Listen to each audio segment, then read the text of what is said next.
युवती कथा किबा कहिबा भाई घर करिछंती पांच पुरुष नेई मंदिर मशाणी अबा बाट घाट रे युवक युवती प्रेम छक बांक रे आह तांक वेशभूषा अध नंगुली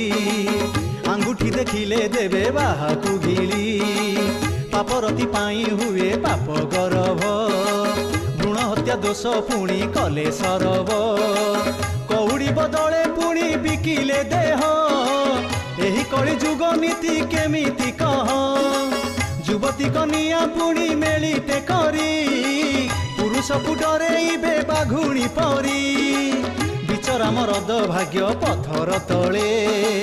सेवा करुथिबो तांकु संज सकाळे घरे घरे युवती पापर लीला देखि न साधुए पुणी हेबे बाउला।